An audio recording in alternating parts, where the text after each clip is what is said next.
ఈరోజు బీజేపీ పార్టీకి సంబంధించిన సూర్యాపేట జిల్లా యువజన విభాగం అధ్యక్షుడు కట్కూరు కార్తిక్ రెడ్డి గారు, వారి అనుచరులు, అదేవిధంగా సూర్యాపేట మున్సిపాలిటీలో 17వ వార్డుకు చెందిన మల్లయ్య గారు,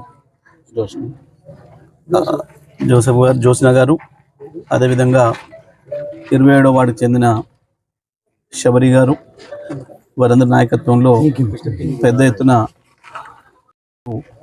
ఆయా పార్టీలకు రాజీనామా చేసి బీఆర్ఎస్ పార్టీలో చేరడం జరిగింది.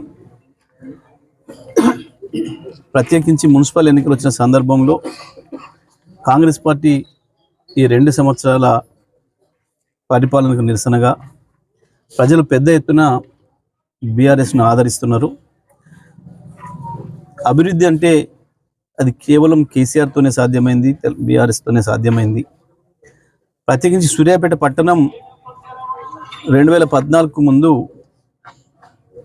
శ్మశానం కంటే అధ్వానంగా ఉండే, వాస్తవానికి వీధి లైట్లు తెలియదు. ప్రత్యేకించి మంచినీళ్ళ విషయంలో 30 సంవత్సరాలు మూసి మురికి నీళ్ళు తాగి హింసపడ్డది సూర్యాపేట పట్టణం. మరి అటువంటి పట్టణాన్ని అద్భుతంగా తీర్చిదిద్ది కేసీఆర్ గారి చలవ వల్ల దీన్ని జిల్లాని చేసుకొని మెడికల్ కాలేజ్ తీసుకొచ్చుకొని పట్టణంలో రోడ్లు వెడల్పు చేసుకొని అప్పుడు అంత ముందున్న రౌడీజాన్ని లేకుండా చేసి శాంతియుతమైన పద్ధతుల్లో పట్టణాన్ని బ్రహ్మాండంగా అభివృద్ధి చేసుకున్నాం, వందలాది వేలాది కోట్ల రూపాయలు తీసుకొచ్చి. కానీ గత 2 సంవత్సరాలుగా కాంగ్రెస్ పార్టీ వచ్చిన తర్వాత ఉన్న అభివృద్ధి కుంటుపడటమే కాదు, చేసిన అభివృద్ధి కార్యక్రమాలు కూడా మళ్ళీ నాశనం అయిపోతున్నాయి. మేము రోజు ఇచ్చిన కృష్ణా నీళ్ళను కూడా మంచినీళ్ళు ఇవ్వలేకపోతున్నారు, మళ్ళీ 24 గంటల కరెంట్ ఇవ్వలేకపోతున్నారు. కేవలం 3 అభివృద్ధి అయినాయి, సూర్యాపేట పట్టణంలో కావచ్చు, తెలంగాణ రాష్ట్రంలో కావచ్చు.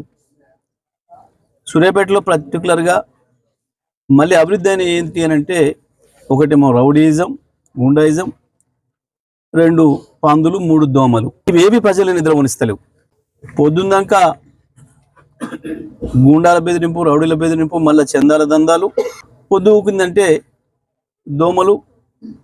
ఈ 24 గంటలు పందుల పెడద తప్ప సూర్యాపేటకు కాంగ్రెస్ పార్టీ ప్రభుత్వం ఇచ్చింది ఏమీ లేదు. 1 రూపాయి ఇచ్చిన పాపన పోలేదు.